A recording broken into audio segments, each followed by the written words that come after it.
orang yang kenal dengan Allah tanpa melihat seluruh alam semesta, dia sudah kenal dengan Allahnya.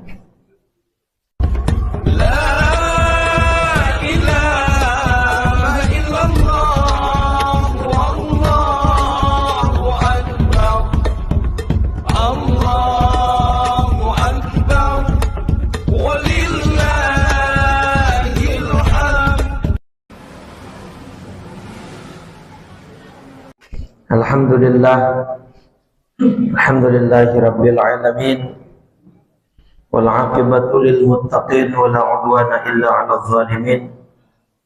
Salatu wassalamu ala asyrafil anbiya wa khatamil mursalin, sayyidina wa nabiyyina wa maulana Muhammadin wa ala alihi wa ashabihi haqqa qadrihi wa miqdarihi al-'azim. Subhanaka la ilma lana illa ma 'allamtana innaka antal alimul hakim. Rabbi shrah li sadri wa yassir li amri wahlul 'uqdatam min lisani yafqahu qawli wasaddid lisani wahdi qalbi bihaqqi sayyidina Muhammadin sallallahu alaihi wa alihi wa sahbihi wa sallam, amma ba'du. Faya ayyuhal hadirun wal hadirat, seluruh jamaah dan pengurus Masjid Darul Ma'arif. Alhamdulillah, hari ini Sabtu 6 Zulhijjah 1447 Hijriah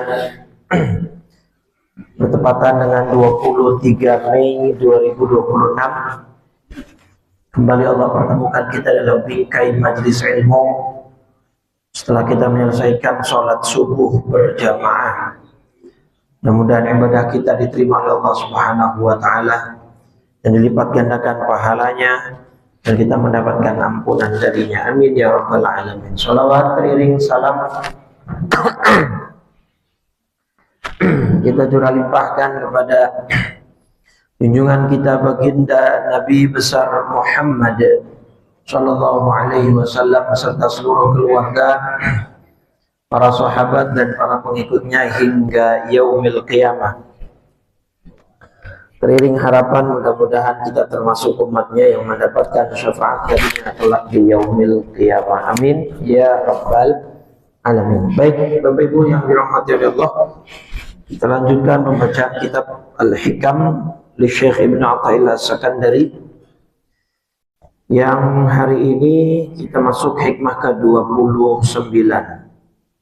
Bismillahirrahmanirrahim. Qala Syekhul Mu'allif rahimahullah wa adaman naf'a bihi wa bi barakati ulumihi wa bikum fid dharain amin. Radhiyallahu ta'ala anna wa ankum. Al-hikmatu tasi'atu wal 'ishru. Hikmah ke-29.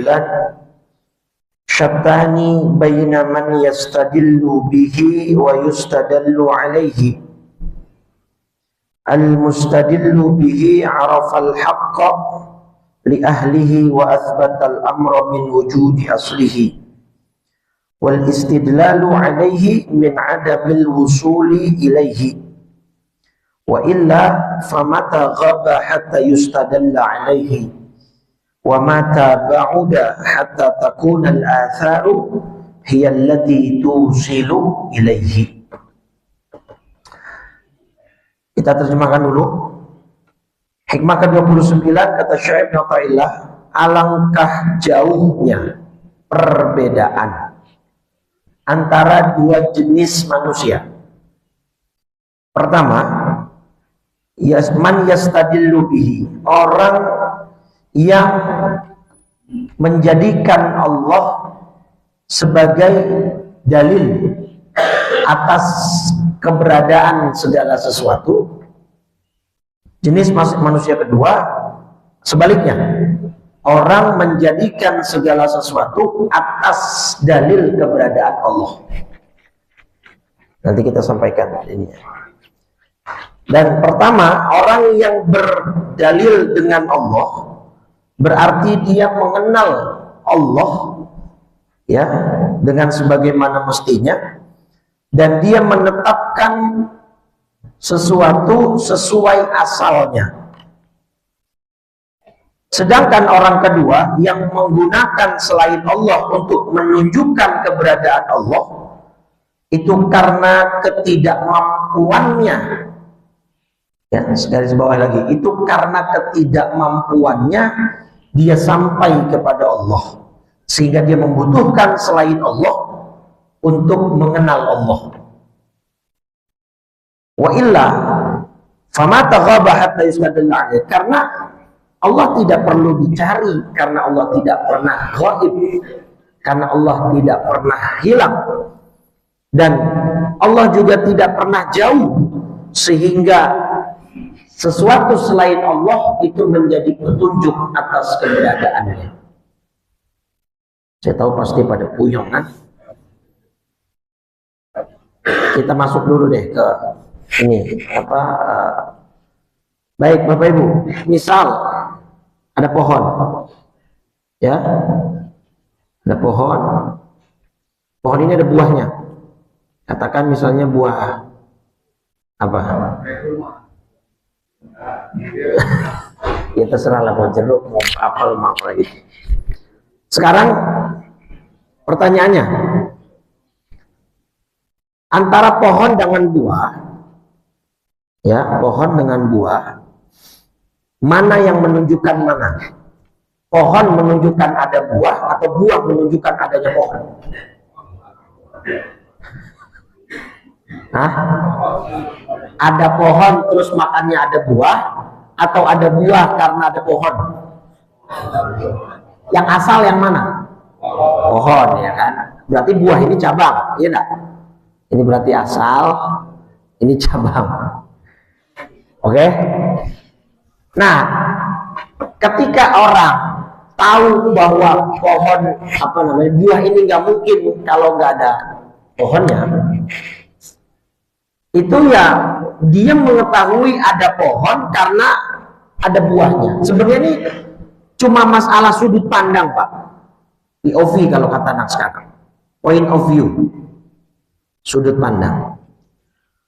Orang yang sebagai petani misalnya, dia ya mengetahui pohonnya dulu, karena yang dia rawat, yang dia tanam, yang dia ketahui sejak awal adalah pohonnya. Yang kita sebagai konsumen yang makan buahnya, kita nggak pernah lihat mungkin. Anggaplah kita nggak pernah melihat pohonnya. Tapi kita yakin karena kita makan buahnya, kita yakin pasti ada pohonnya. Paham ya? Paham ya? Tapi para petani yang memang sejak awal dia kenal dengan pohonnya, dia tahu dari kecilnya dia merawat itu, nggak perlu ada buah karena dia sudah sejak awal tahu pohonnya. Tapi kita yang tidak kenal pohonnya, kita yang tidak tahu pohonnya, butuh untuk mengetahui bahwa ada pohon durian pas kita makan buahnya durian. Nah, udah mulai bingung udah. Iya, jelas ya. Nah, maka Pak, ada dua jenis orang. Di sini adalah para al-arif billah, orang yang kenal dengan Allah tanpa melihat seluruh alam semesta, dia sudah kenal dengan Allahnya. Dan sedangkan jenis yang kedua adalah orang-orang al-awam yang membutuhkan alam semesta sebagai petunjuk atas keberadaan Allah. Dua-duanya bagus. At the end, pada akhirnya dua-duanya sampai pada kesimpulan Allah itu ada, Allah itu eksis, ya. Itu dua-duanya bagus. Cuma beda pandangan dan beda proses. Kalau yang mengenal Allah secara langsung, dia prosesnya instan. Nggak perlu ada proses pengembaraan akal, nggak perlu mencari A, B, C, D, nggak perlu pakai tafakur, nggak. Karena dia sudah dari awal kenal dengan Allahnya. Jadi nggak perlu lagi tuh melihat ayat-ayat kauniyah, melihat laut, melihat bintang, bulan, melihat gunung untuk yakin bahwa Allah itu ada. Nggak perlu, karena mereka sudah kenal dari awal dengan Allahnya, sudah tahu, sudah yakin. Nah, ini level para nabi dan Rasul alaihi wassalatu wassalam, dan juga para aulianya Allah, para kekasihnya Allah. Nah, kita orang-orang yang awam mengenal Allah perlu dengan proses, ya, perlu dengan proses. Walaupun mungkin agak sedikit lucu kalau kata Syekh Muti. Misal gini Pak, misalnya kita dalam tempat gelap, kita nyalakan yang namanya senter. Ini katakan di gelap ruangan, kita nyalain apa? Senter. Nah, kita nyari barang nih, misalnya kita cari ini mikrofon. Nah, sekarang pertanyaan saya, sinar ini yang menunjukkan adanya mikrofon di tempat gelap, atau mikrofon ini menunjukkan bahwa adanya cahaya di tempat gelap ini? Mana yang sebenarnya kita gunakan untuk menunjukkan sesuatu? Cahaya. Sinar ini kita gunakan untuk mencari. Jadi sebenarnya sumbernya dari sini ya. Lucu kalau ada orang, ada mikrofon nih, kelihatan. Berarti kalau mikrofonnya kelihatan, berarti ada cahaya. Mana ya cahayanya? Lucu, karena Anda bisa melihat mikrofon ini di tempat gelap, ya karena ada cahaya. Nggak perlu Anda cari cahayanya. Ngapain Anda cari cahayanya?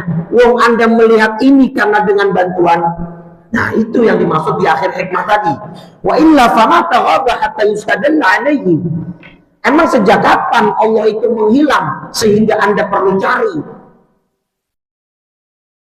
Sejak kapan Allah itu tidak ada sehingga Anda butuh proses untuk mengenal Dia dan mencari Dia?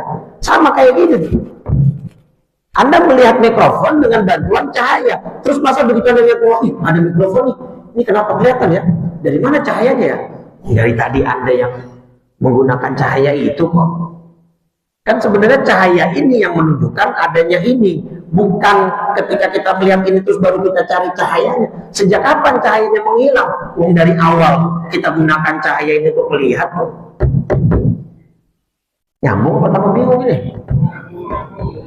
Ngapain Anda cari cahayanya? Udah jelas-jelas. Jelas itu. Di depan mata Anda bisa melihat suatu barang karena ada. Ya kok Anda mencari-cari cahayanya? Sama. Kita bisa tahu segala sesuatu di alam semesta ini karena siapa? Allah. Mata kita yang kita gunakan untuk melihat dari siapa?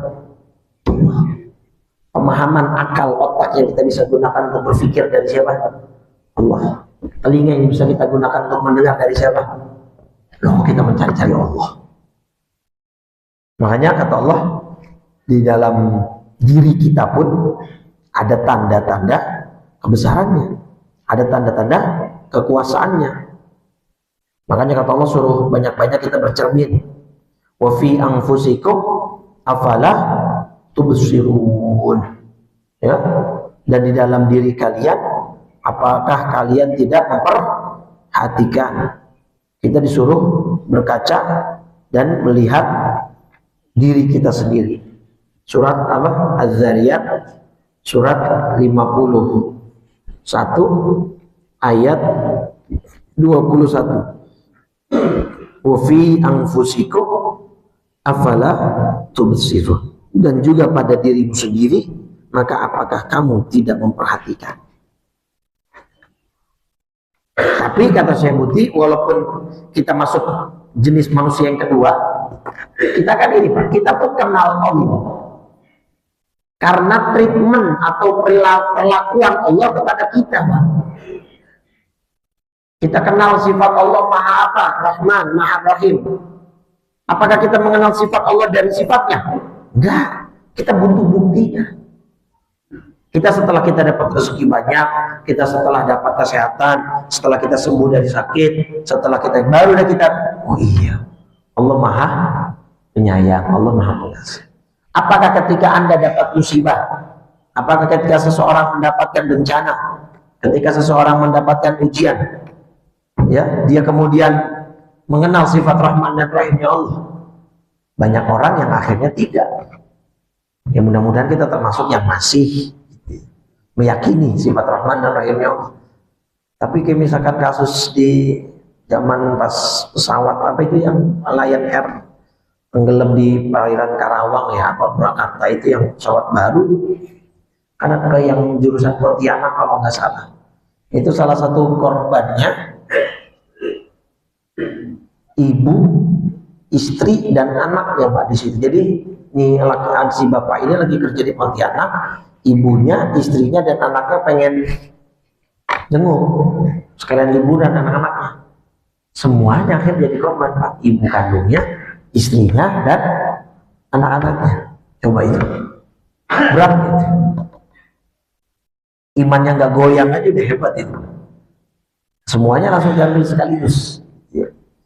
Dan jadi banyak sekali hal-hal yang membuat orang bisa goyang imannya. Nah, kalau orang sudah kenal dengan Allah, dari awalnya dia kenal dengan Allah, itulah khaufun alaihim walahum yahzanun. Aulianya Allah, para kaum jenis nomor 1, nomor 2. Ya, dan sejak kapan Allah itu jauh sehingga Anda membutuhkan perantara? Nah, ini kalimatnya dalam yang terakhir, Pak. Mata bauda, sejak kapan Allah jauh dari Anda? Sejak kapan Allah jauh dari Anda? Padahal Allah sendiri yang mengatakan wa nahnu aqrabu ilaihi min hablil warid. Surat Qaf, surat 50 ayat 16. Ya, sejak kapan Allah jauh dari Anda, sedangkan Allah sendiri yang menyatakan wa nahnu aqrabu ilaihi min hablil warid. Kami lebih dekat kepadanya daripada uratnya nadi, urat lehernya sendiri. Mata bauda, sejak kapan Allah jauh? Hatta takunal athar tusilu ilaih. Sampai-sampai kamu membutuhkan. Ini kalimatnya dalam ya Pak. Jadi kalau kita perdalam, sejak kapan Allah jauh sehingga Anda membutuhkan bantuan untuk Anda sampai kepada Dia. Bantuan apa tadi?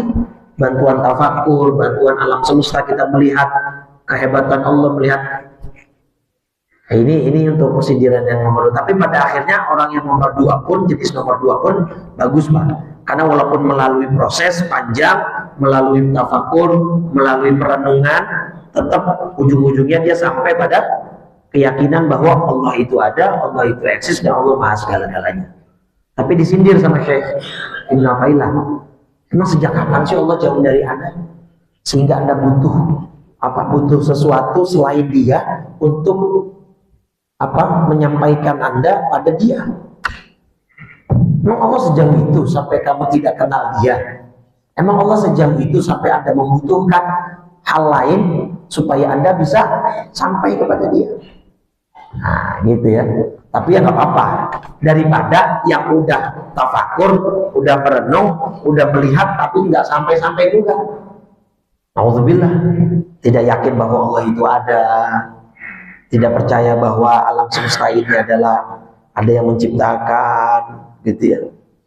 Jadi bahkan Pak, manusia tidurnya aja itu tanda kekuasaan Allah Pak. Kita selemah itu Pak. Bahkan untuk istirahat tidur ya, dalam surat Ar-Rum ya kan, ayat 23 gitu ya.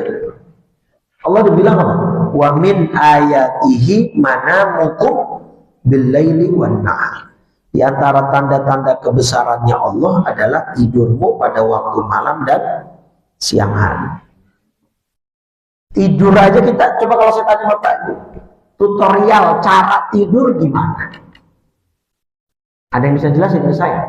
Oh, kita rebahan dulu Ustaz, pejamkan mata. Itu kan proses sebelumnya Pak. Detik-detik Anda mulai terlelap dan masuk ke dalam tidur itu gimana? Terus detik-detik Anda terbangun, kembali tersadar, itu gimana? Karena sang alarm bunyi kita, iya itu kan proses before-nya Pak. Semua itu dari Allah. Bahkan ketika kita tidur itu kita sedang berada di dalam genggaman dan kuasanya Allah. Loh, kok kita terus merasa kita tidak kenal Allah? Kok kita merasa Allah jauh dari kita? Sejak kapan? Itu maksud saya itu. Saya bertanya, apa? Kita bernafas di setiap detik, nafas kita keluar dan masuk, kuasanya siapa Pak? Darah kita yang mengalir di setiap tubuh kita, siapa yang itu bikin ngalir? macet aja sedikit, kental aja sedikit itu darah. Berapa ya? Pakai minum obat pencair atau pengencer darah, segala macam mulai timbul penyakit. Dari satu tubuh doang, satu variabel doang, ya darah gitu. Makanya kan orang ketika dia gak kenal Allah ya berarti dia, kata saya, dia sebodoh itu. Dia tidak pernah terlepas dari Allah, dari bangun tidur sampai tidur lagi, bahkan saat dia tidur dia tidak sadarkan diri. Makanya kata Allah dalam surat Az-Zukhruf itu bahwa orang-orang yang tidur itu nyawanya dalam genggaman siapa, Pak?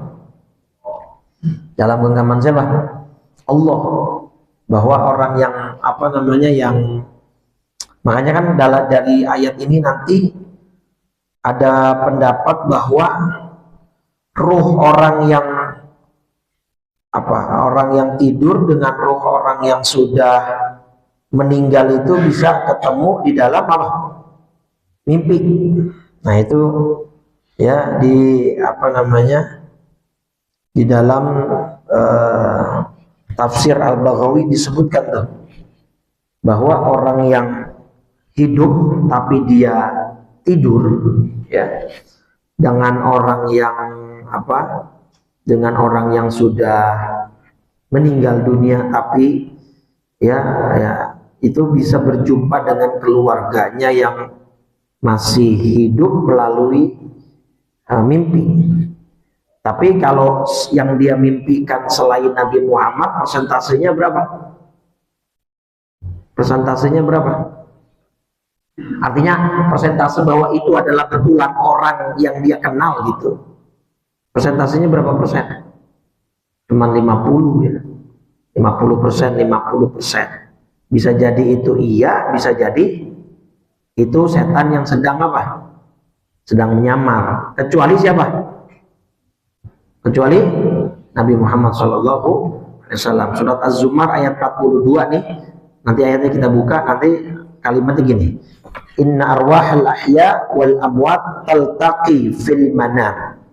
Bahwa rohnya orang yang hidup dan rohnya orang yang mati akan bertemu di dalam mimpi. Ya, itu ketika menafsirkan surat Az-Zumar ayat 42. Surat 39, surat Az-Zumar ayat 42. Allahu yatawaffal anfusa hina mautiha. Satu, Allah memegang nyawa seseorang pada saat kematiannya. Wallati lam tamut fi manamiha. Dan Allah juga memegang nyawa seseorang yang belum mati ketika dia tidur. Nah, maka kata ulama dari sini disimpulkan orang yang mati dan orang yang hidup sedang dia sedang tidur, rohnya berada di satu dimensi yang sama. Makanya bisa dan mungkin orang yang mati dengan orang yang hidup rohnya berjumpa di dalam mimpi, dan itu semua atas kuasanya Allah. Nah, jadi seperti itu Bapak Ibu. Jadi jangan sampai kita menjadi orang yang jenis ketiga. Naudzubillah. Masih jenis yang kedua masih oke lah. Walaupun melalui proses, melalui perjalanan akal, pengembaraan rohani, ya walaupun dia tetap bertafakur, berpikir, tetap insya Allah ya dia akan sampai kepada Allah Subhanahu wa Ta'ala. Ya syukur-syukur dia nanti naik level ke jenis manusia yang pertama, yang dia mengenal Allah tanpa satu perantara apapun. Dia mengenal Allah ya karena memang Allah kalau bahasa orang-orang terkenal itu. Kenapa kita kenal Allah? Karena ya Allah sedekat itu dengan kita. Bahkan Allah itu mengenal kita jauh daripada kita mengenal diri sendiri. Kita ngerasa tahu tentang diri kita sendiri nih. Tapi sebenarnya yang lebih tahu diri kita siapa? Allah. Kita nggak tahu masa depan kita gimana, jangan masa depan kita. Ntar nih selesai kajian kita kenapa, ntar siang kita gimana, kita nggak tahu, tapi Allah tahu. Makanya dalam surat An-Nur, surat 24 ayat 35 Allah bilang apa? Allahu nurus samawati wal ard. Allah lah pemberi cahaya kepada langit dan bumi. Jadi kita bisa mengenal semua ini ya karena Allah. Kita tahu adanya semesta ini ya karena Allah Subhanahu wa taala. Nah, makanya kalau kita meyakini itu semua, jangan sampai Allah jauh dari kita dan kita merasa jauh dari Allah Subhanahu wa taala. Ingat, Allah itu begitu dekat dengan kita. Ya kadang-kadang kita ngerasa orang paling dekat dengan kita siapa? Pasangan, anak, orang tua. Enggak. Yang paling dekat dengan kita itu Allah. Maka jangan pernah kita merasa kita terpisah darinya. Dan jangan pernah merasa Allah jauh. Bukan Allah yang jauh, kita yang menjauh darinya. Kita yang, bukan Allah yang menghilang sehingga kita perlu mencari Allah. Enggak, kitanya yang menghilang dari radarnya.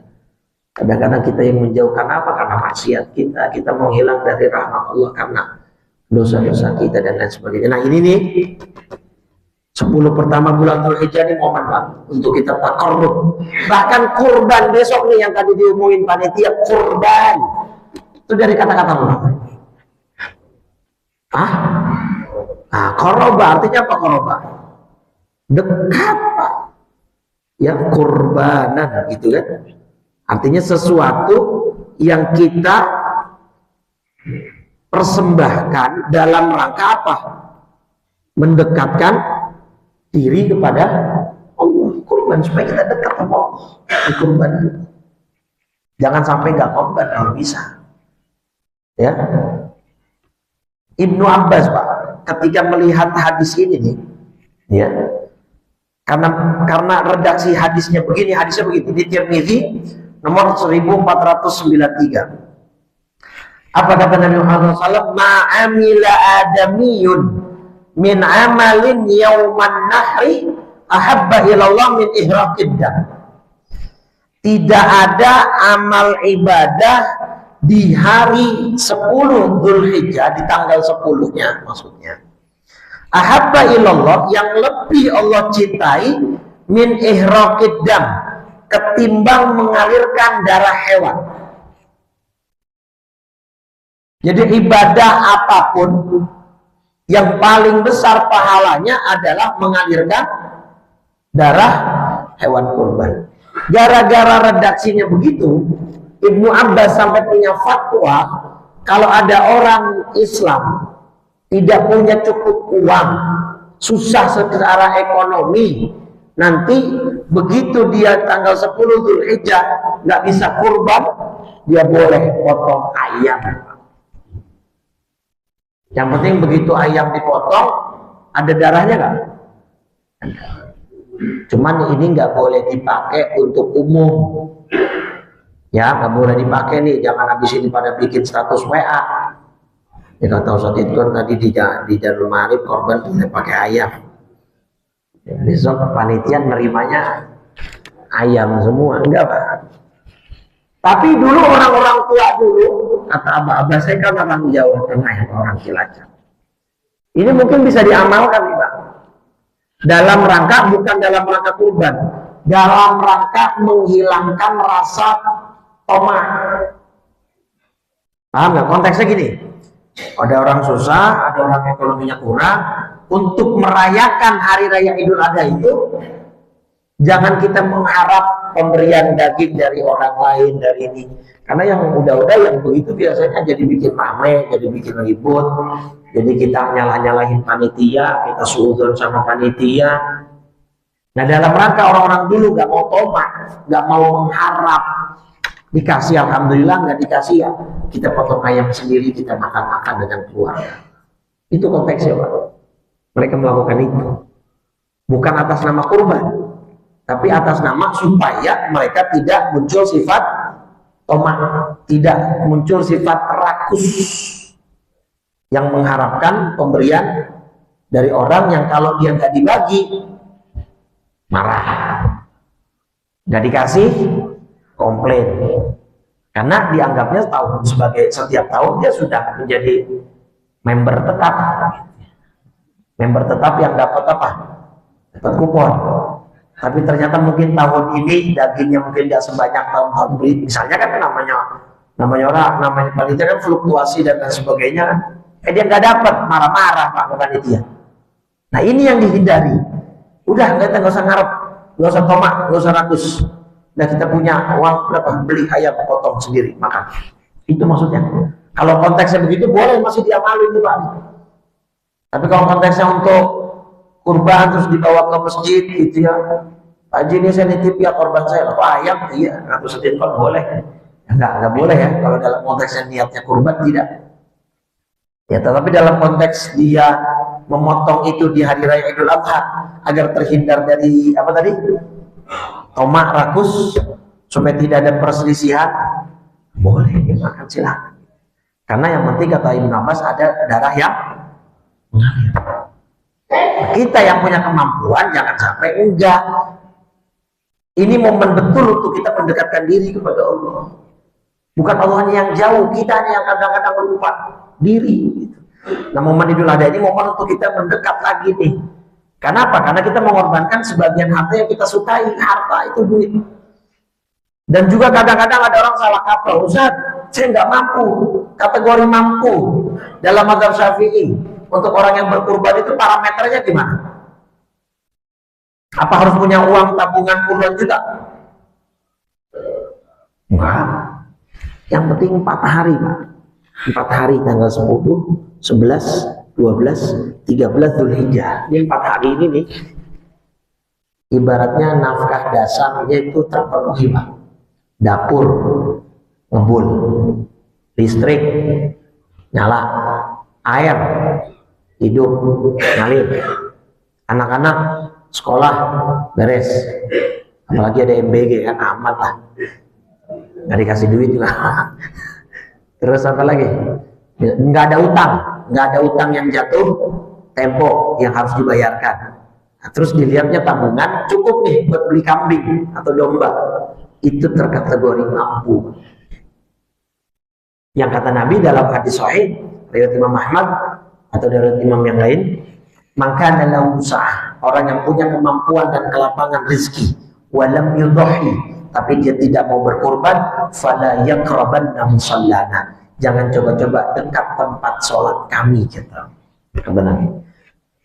Nabi nggak mau satu majelis dengan orang yang mampu tapi nggak korban. Orang kita tuh punya tradisi latah Pak. Kita tuh orang Indonesia tuh biasa latah, tahu latah, ikut-ikutan. Zamannya dulu orang pada melihara ikan lohan, beli semua pada melihara ikan lohan, dicari tuh jidat yang paling jenuh.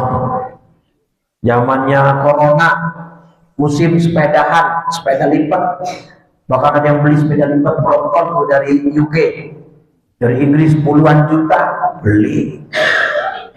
Ibu-ibu dulu ada ngetren tanaman janda bolong, ya nggak ada kan, dibeli tuh janda, maksudnya tanaman lah kan, janda bolong namanya. Dibeli itu, ya nggak, ratusan ribu bibit kecilnya, ratusan ribu. Nah giliran hewan korban, musim korban, dia kagak beli hewan. Sekalinya beli arang sama tusukan. Handphonenya iPhone 17 Pro Max yang harganya 22 juta, memori 1 terabyte, bikin dokumentasi korban. Dianya kagak korban, dokumentasi lagi ngantri kupon. Handphonenya 20 juta, korban yang 3,5 juta kagak mau beli. Kata malaikat, gimana konsepnya ini? Kadang-kadang bukan kita yang nggak mau, bukan kita yang nggak mampu Pak, nggak mau, nggak ada niat. Kadang-kadang kalau kita hitung nih 1 tahun jatah beli kuota internet berapa, yang langganan wifi di rumah berapa, ibu-ibu skincare berapa, bapak-bapak yang halu hisap berapa bungkus, iya kan? Kadang-kadang bukan kita yang nggak mau, nggak mampu, kitanya nggak mau. Apalagi sampai berdalih cuma sunnah. Ustaz, hati-hati. Kata ulama, orang yang mulai meremehkan ibadah sunnah, nanti suatu ketika akan dikasih sama Allah bala ujian dia gampang remehin yang wajib. Kalau orang udah mulai meremehkan ibadah sunnah, padahal dia mampu ngerjain, padahal dia bisa melakukan, nanti dia akan sampai pada level Allah biarkan dia terlena sehingga dia mampu dan bisa meremehkan hal-hal yang wajib. Hati-hati, hati-hati itu, ya.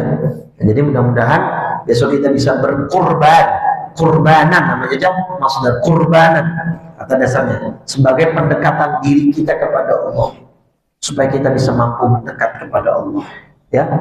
Jangan sampai. Ada banyak cara kalau kita punya niat, Pak. Anak SD tahun 2019 ada berita tuh, Pak, di Bogor. Anak SD di Bogor 7 orang patungan beli sapi korban, Pak.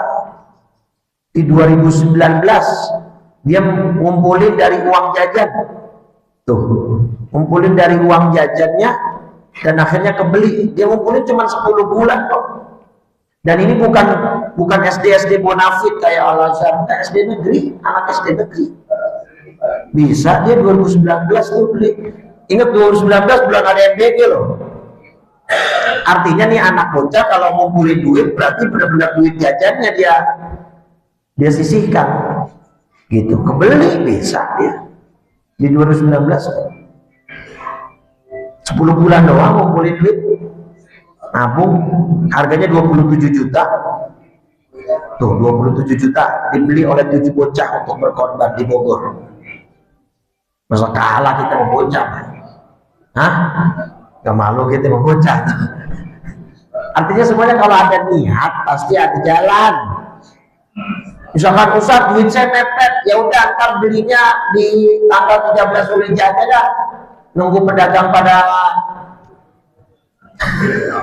diskon obral, ya nggak apa-apa, yang penting ngasih saya. Misalnya dia duitnya mepet nih, nggak mampu kalau untuk yang hari-hari sekarang karena harganya naik melambung tinggi kan. Kalau hari-hari tanggal 12-13 Zulhijjah saya potongnya bisa nggak boleh, ya ada masalah. Yang penting ada niat gitu kan. Atau bener-bener mepet, duitnya mepet banget, Ustaz cuma ada 1,5 juta di Jakarta, nggak pernah dapat Ustaz 1,5 juta. Nah ini saya ada di kampung nih, saudara saya nawarin, kambing sudah setengah di kampung. Ya udahlah, daripada enggak, walaupun memang afdolnya tempat domisili kita tinggal korban. Tapi misalkan dia mepet banget, uangnya nggak ada sama sekali, cuma ada duit 1,5 juta, dapat apa? 1,5 juta di Jakarta, anak kambing. Tapi di kampung bisa jadi kan, yang peternak sama saudara, daripada nggak ada saatnya saya korban di kampung dulu ya tahun ini, ya udah dah, daripada nggak sama sekali. Semuanya ada jalan sebenarnya. Apalagi tadi pas diumumin sama Pak Agung 3.400.000 ya sapi, kambing berapa? Murah itu Pak, saya kata Agung bener itu sapi 3,4 di masjid depan rumah saya 4 juta sapi udah patungannya.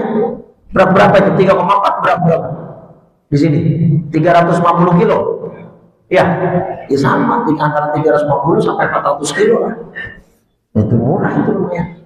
Cuman jangan habis ditaikin ya, udah diumumin 3, segitu ya udah nggak apa-apa gitu ya. Kalau memang itu memang sudah harganya, karena memang beberapa panitia korban itu kayak misalkan kemarin saya di hutan kayu, dia minta Pak sama, bahkan dia 3,2 sapi. Kenapa? Karena ternyata dia MOU sama peternak, belinya setahun sebelumnya. Terus di sana nanti ada sistem penggemukan segala macam gitu deh. Jadi kalau kayak gitu udah jadi dapat harga murah. Jadi bisa juga disiasatin begitu. Jadi Cibinong kalau salah, jadi mau peternak dia beli dengan harga sekian, nanti di tahun berikutnya gajinya berapa, harga berapa gitu. Itu bisa jadi lebih mengunci harga gitu ya, lebih murah. Ya kalau pokoknya walhasil kalau bisa korbannya sampai nggak apa. Ya ditambah ini 10 hari pertama Zulhijjah ini ibadah pahalanya besar. Ayo kita mendekat ke Allah. Ini waktu-waktu hari-hari yang mustajab. Bahkan dalam hadis Bukhari nih, sedahsyat apa 10 pertama Zulhijjah Bapak Ibu.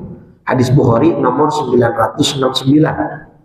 Kata Nabi, mal amalu fi ayyamil ashri afdala minal amali fi hadhihi. Tidak ada ibadah apapun yang mampu mengalahkan ibadah 10 pertama Zulhijjah. Ini kita tanggal berapa dah? 6 Zulhijjah. Berarti berapa hari lagi? 4 hari lagi sama hari hanya 4 hari lagi. Nah tadi kata Nabi tidak ada ibadah yang lebih Apa hebat yang bisa mengalahkan 10 pertama bulan Dzul? Sahabat langsung tanya, sahabat langsung klarifikasi dan memasang parameter tertinggi dalam Islam. Apa? Jihad. Sahabat langsung bilang, qalu walal jihad. Kata sahabat, bahkan termasuk jihad ya Rasul. Gak bisa ngalahin 10 pertama Dzulhijjah. Kalau Nabi menjawab, walal jihad. Betul. Bahkan jihad sekalipun gak bisa ngalahin ibadah yang dilakukan di 10 pertama bulan Dzulhijjah. Jadi ini kajian kita nih berada di 10 pertama Dzulhijjah. Insyaallah pahalanya berlipat-lipat ganda. Insyaallah spesial ini kajian spesial Pak. Dan kalau spesial biasanya karetnya 2. Kalau karetnya 2 berarti pedes banget.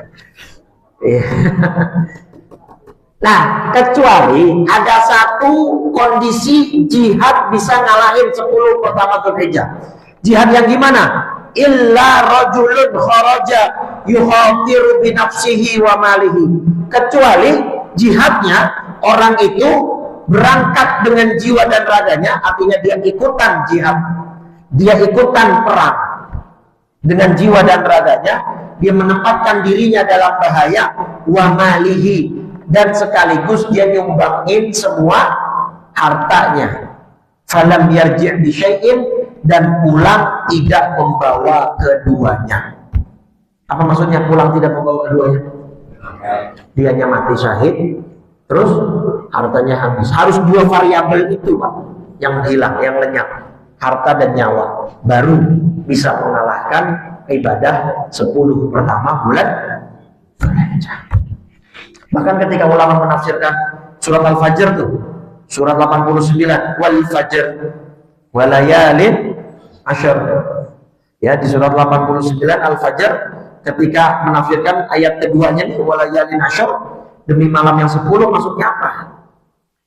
Pertama ada yang bilang ini 10 terakhir Ramadan. Ada yang bilang ini 10 pertama Dzulhijjah. Ada yang bilang ini 10 pertama Muharram. Gitu Pak. Jadi kata ulama, minimal Bapak Ibu, antara 10 terakhir Ramadan dengan 10 pertama Dzulhijjah itu setara mulianya, utamanya. Bahkan ada ulama yang coba menengahi, kalau 10 terakhir Ramadan yang mulia malamnya. Karena 10 terakhir Ramadan mulia gara-gara ada Lailatul Qadar, dan itu posisinya malam. Kalau 10 pertama bulan Dzulhijjah yang mulia siangnya. Kenapa? Wukuf di Arafah. Yang mana wukuf mulainya di siang hari setelah waktu zuhur masuk sampai malam. Digabung kalau bisa siang dan malam. Tapi mulainya siang, dari setelah tergelincirnya matahari. Jadi minimal setara tuh Pak. Nah cuma kalau 10 terakhir Ramadan orang pada paham Pak, itu hari mulia. Pokoknya pada lomba-lomba etikaf, begadang. Karena memang dari awal suasana ibadahnya sudah hidup, sudah ada. Dari 1 Ramadan kita berpuasa, tarawih. Tapi 10 pertama Dzulhijjah, kebanyakan orang ngerti nggak bahwa ini hari mulia? Kebanyakan tidak, karena ya dari Dzulqa'dah masuk Dzulhijjah ya biasa aja, anteng aja, nggak ada kayak nggak ada apa-apa. Nanti rame-ramenya ya di 9 Dzulhijjah orang udah mulai pada ke pasar beli tupat sayur, beli ayam, beli buat masak-masak lebaran itu. Tapi dari tanggal 1 kemarin jarang yang tahu. Tapi alhamdulillah jamaah Darul Ma'arif ya insyaallah tetap istiqomah. Nah nanti hari Senin kita puasa tarwiyah, hari Selasanya Arafah. Alhamdulillah tahun ini Lebaran Idul Adha seluruh dunia bareng Pak. Jadi nggak repot-repot kita jelasin ke jamaah. Jadi pemerintah Indonesia, pemerintah Saudi, teman-teman Muhammadiyah bareng Lebaran tanggal 27 Mei, yaitu hari Rabu depan. Jadi kita Seninnya puasa tarwiyah, Selasa puasa Arafah. Itu juga sebagai perangkat mendekatkan diri kepada Allah, karena 1 hari Arafah puasanya menghapus 2 tahun dosa, setahun yang lalu dan setahun yang akan datang. Tapi ingat, itu dosanya dosa-dosa kecil dan jangan dimainin ya. Ustaz, kita diampunin 2 tahun dosa nih, setahun yang lalu dan setahun yang akan datang. Oh berarti setahun yang akan datang kita punya voucher nih. Ya dianggap voucher Pak. Sayang kalau nggak dipakai, Ustaz. Sayang kalau nggak dipakai. Dia sengaja bikin dosa. La ilaha illallah. Jangan gitu ya. Ini buat cadangan aja. Sewaktu-waktu kita khilaf, kita salah, kita berbuat dosa-dosa kecil, insya Allah ampuni dosa-dosa kita semua ya. Kalau orang yang lagi hukum kan enak Pak, dosanya udah diampuni nanti. Nah kita nih yang harus berjibaku, berusaha keras untuk mendapat ampunan dari Allah. Perbanyak ibadah, ya perbanyak kita mendekatkan diri kepada Allah dengan segenap ibadah yang bisa kita lakukan. Ingat, surga itu memang dikelilingi oleh hal-hal yang dibenci oleh manusia. Huffatil jannatu bil makarih. Surga itu dikelilingi, diliputi hal-hal yang dibenci oleh nafsu. Ya, sholat, puasa, sedekah, zakat, infak, bahkan mengeluarkan kurban. Itu secara nafsu. Gak pengen tuh manusia pengennya nyantai, pengennya dapat rezeki terus, gak pengen keluarin harta segala macam. Nah, dengan kita merelakan sebagian harta kita dan kita beribadah kepada Allah, itu sebagai bukti mudah-mudahan kita dianggap sebagai hamba Allah yang terus mendekat kepada Dia, dan kita akan lebih mengenal Dia sehingga kita pada akhirnya akan ridho terhadap apa yang Dia tetapkan, takdirkan kepada kita, sehingga kita menjadi hamba-hamba Allah yang pasrah dan tawakal seperti para wali dan kekasihnya Allah. Amin ya rabbal alamin. Baik, itu yang bisa saya sampaikan. Terima kasih atas atensi dan perhatiannya. Sekali lagi, masih ada kurang lebih 4 hari ke depan. Mari kita maksimalkan dan kita optimalkan ibadah kita semaksimal mungkin, seoptimal yang kita bisa, sehingga kita mudah-mudahan lebih dekat lagi kepada Allah Subhanahu wa Ta'ala, dan Allah akan menyayangi kita sebagaimana Allah menyayangi Nabi Allah Ibrahim. Wattakhadallahu Ibrahim khalila. Allah itu mengangkat Nabi Ibrahim menjadi khalil, kesayangannya Allah, karena Allah Ibrahim begitu sabar dan tabah dalam menjalankan semua perintah dari Allah Subhanahu wa Ta'ala. Mudah-mudahan kita bisa mencontoh dan meneladani Nabi Ibrahim alaihissalatu wassalam. Amin ya rabbal alamin. Baik, kita tutup dengan 3 kali kalimat tauhid dan kafaratul majlis. Mudah-mudahan Allah Subhanahu wa Ta'ala pada akhirnya nanti mewafatkan kita semua dan kita meninggalkan dunia yang fana ini dalam keadaan terbaik, dalam keadaan husnul khatimah, dalam keadaan lisan dan qalbu kita mengucap kalimat tauhid, dan keyakinan kita serta iman kita dalam keadaan terbaik saat kita nanti wafat dan meninggal dunia. Kalau Rasulullah SAW, afdhalul dzikri fa'lam annahu la ilaha illallah, la ilaha illallah, la ilaha illallah, Muhammadur Rasulullah sallallahu alaihi wasallam. Kalimatu haqqin 'alaiha nahya wa 'alaiha namut wa biha nab'atsu insyaallah ta'ala minal aminin. Alhamdulillahirabbil alamin. Allahumma shalli ala sayyidina Muhammadin wa ala alihi washabihi ajmain. Allahumma inna nas'aluka al-huda wat tuqa wal 'afafa wal ghina. Allahumma ati nufusana taqwaha wa zakkiha anta khairu man zakkaha anta waliyuha wa maulaha bi rahmatika ya arhamar rahimin. Allahumma la tada' lana fi maqamina hadza dhanban illa ghafartah wa la 'aiban illa satartah wa la hamman illa farajtah ولا مريضا إلا شفيته ولا طفلا إلا ربيته ولا حاجة من حوائج الدين والدنيا والآخرة إلا قضيتها ويسرتها برحمتك يا أرحم الراحمين. ربنا لا تزغ قلوبنا بعد إذ هديتنا وهب لنا من لدنك رحمة إنك أنت الوهاب يا مقلب القلوب ثبت قلوبنا وقلوب أولادنا وبناتنا على دينك وطاعتك برحمتك يا أرحم الراحمين. ربنا آتنا في الدنيا حسنة وفي الآخرة حسنة wa qina adzabannar. Sallallahu ala sayyidina Muhammadin wa ala alihi wa sahbihi wa sallam bi fadli subhana rabbika rabbil izzati amma yasifun wa salamun alal mursalin walhamdulillahi rabbil alamin. Subhanakallahumma wa bihamdika asyhadu an la ilaha illa anta astaghfiruka wa atubu ilaik. Wal afu minkum. Assalamualaikum warahmatullahi wabarakatuh.